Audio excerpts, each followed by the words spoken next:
Sengilo lifuba lekondla umphefumulo elihlelweni lwakho Our Timely Word livi lesikhathi nemprofeti Promise Shongwe welibandla le-Chosen Generation of Jesus Christ. Busiseka.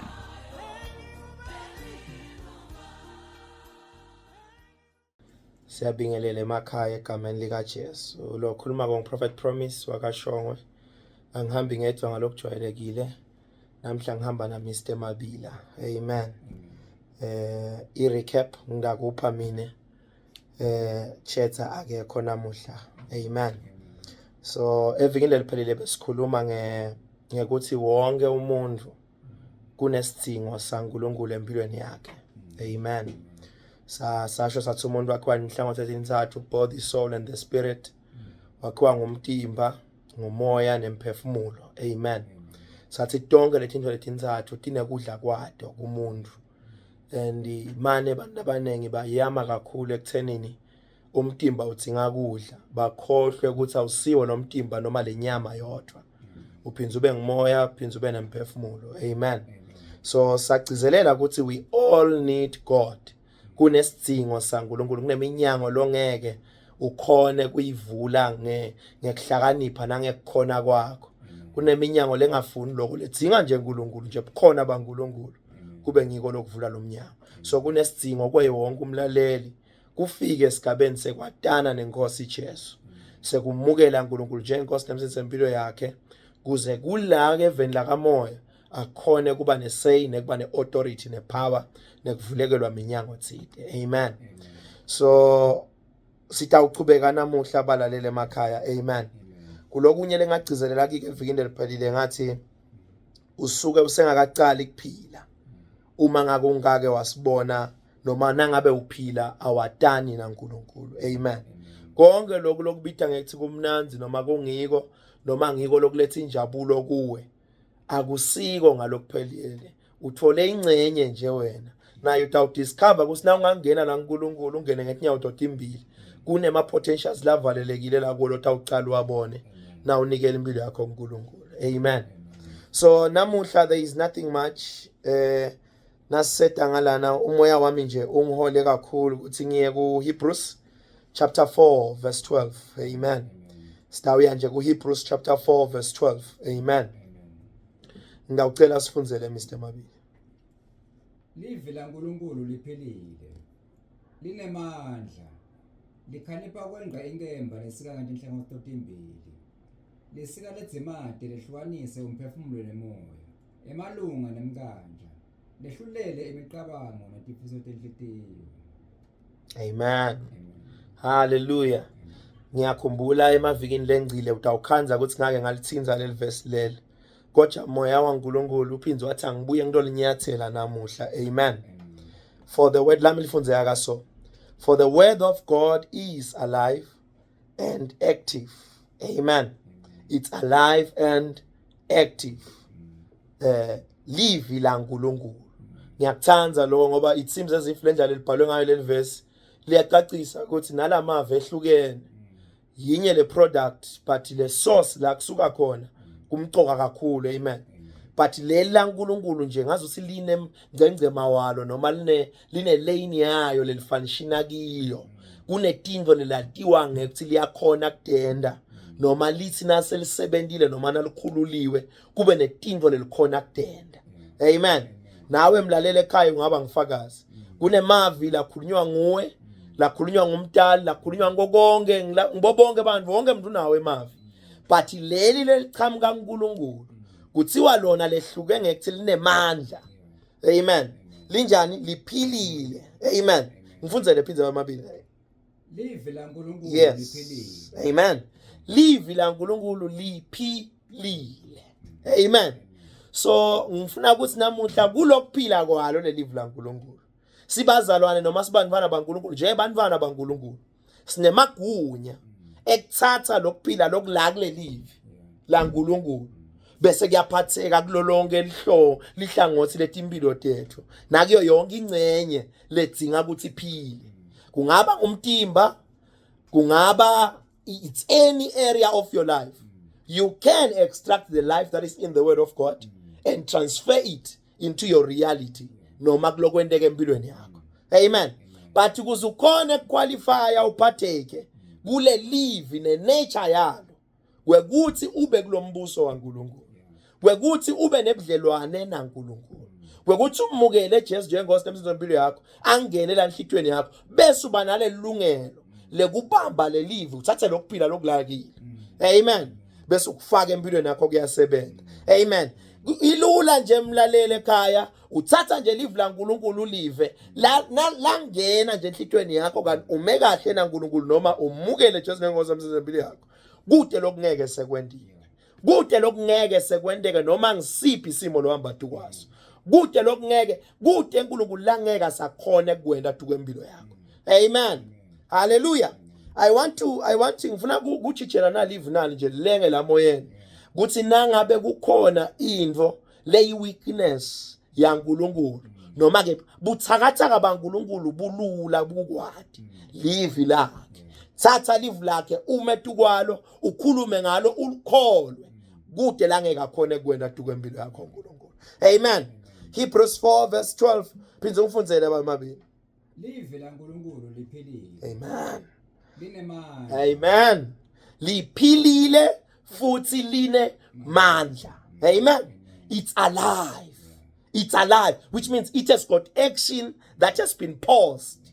Kunekhona kwenda longeke ukhona kulibona likwenda nalibekiwe nje noma lihleti la eBhayibhelini.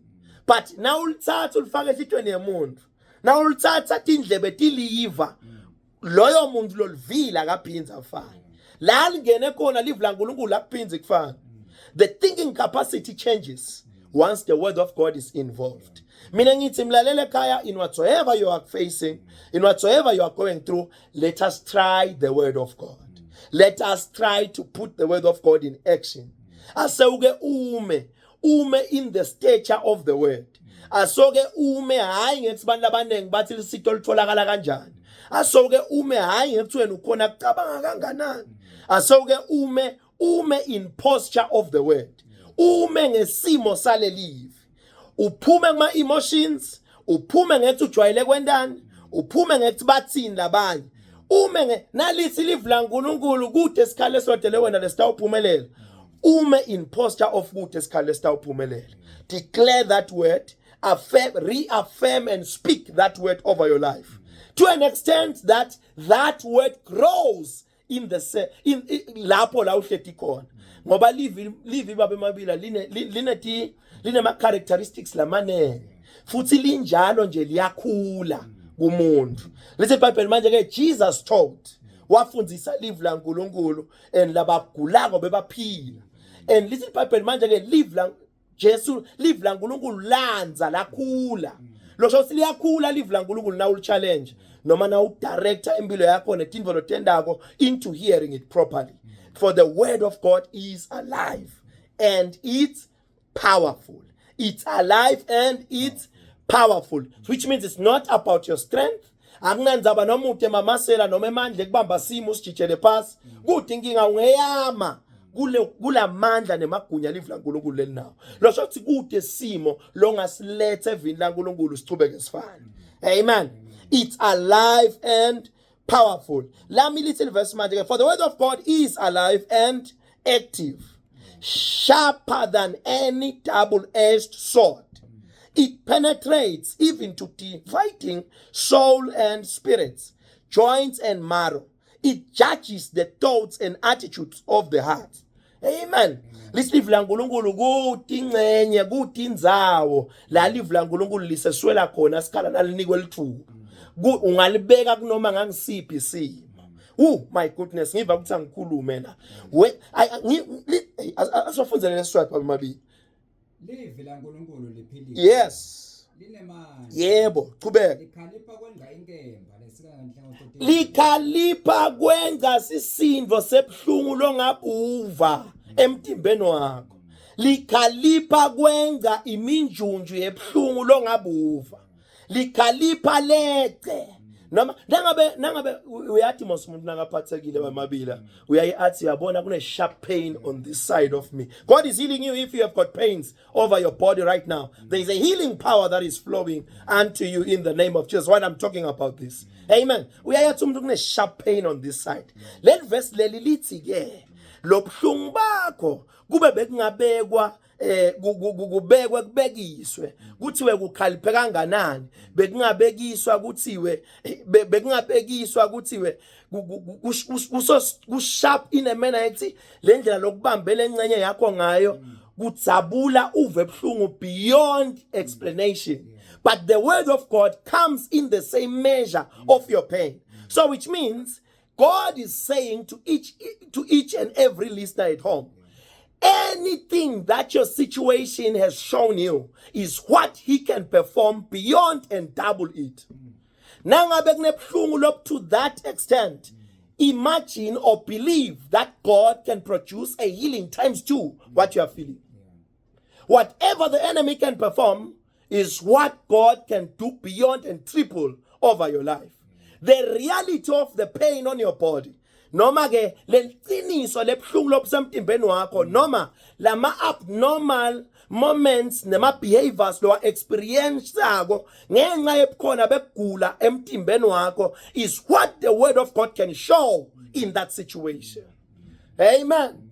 And the amazing part about sickness, pain and frustration is this. Kwaba nekugula noma kwaba nemoya thite empilweni yemuntu kuba netimbawu netinto etilayela ukuthi kune presence yekugula kulomtimba.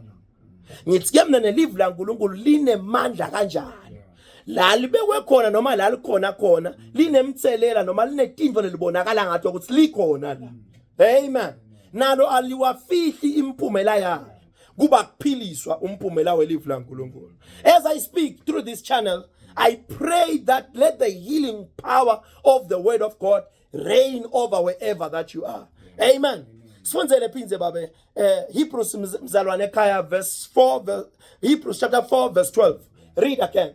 Live la uNkulunkulu liphilile. Yes. Linemandla. Yes. Likhalipha kwenza inkemba lesekanhle ngosotembili. Yes, likhalipha kwenza noma ngayini lobo ngakubeka uthi hayi lona live la uNkulunkulu linemandla kodwa uyayathi yini cancer ukuthi it's nice empilo nemuntu yendeni. I will last more than 3 years. The Bible says the word of God has got power beyond cancer. The word of God has got power beyond headaches, sickness, and anything that can be on your body. It can produce triple or more than that. Read. Nalo lisinalifike simeni lijuba kwatiwe kuthi likhona. My goodness. Lifike licacise ukuthi selene njani. As I'm talking to you right now, the Holy Spirit is moving right where you are. The healing power is flowing to where you are. Just believe what I am saying and see the reality of the word manifesting in your situation right now. Ledani. Yes. Yes.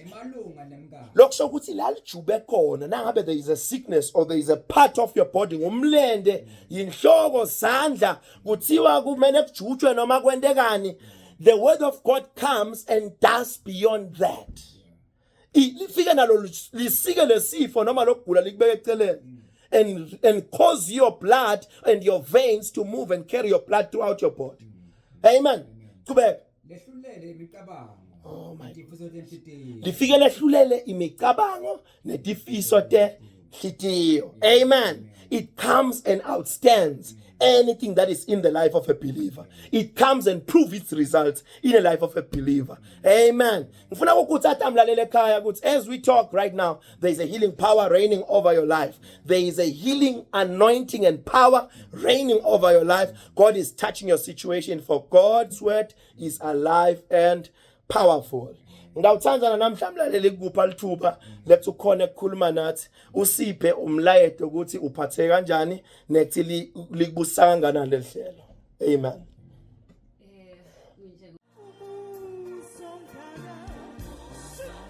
Siyethemba futhi siyakholwa ukuthi ubusisekile wakhuthateka ngelivi lanamuhla. Uma unesifiso sekuthandaza kanye nekuthola teluleko counseling sessions neMprophetic Promise, shaya noma ushiye umlayeto ngaWhatsApp ku76591921. Lihhovisi leMprofeti liseMbabane Eagle House Building, office number 10 Matvude Naka Railway. Hlanganyela nathi eChosen Generation of Jesus Christ njalo ngelisonto kusuka nga-10 ekuseni kuya ku-2 emini. Libandla liseMbabane Hilltop ngemuva kwe-waiting room yaseMhlambanyathi. Kuva kabanti vakashela likhasi lethu kaFacebook Chosen Generation of Jesus Christ with Prophet Promise. Asihlanganyele kanye ehlelweni ngemsombuluko lodako ngesikhathi lesifanako. Hlala ubusisekile.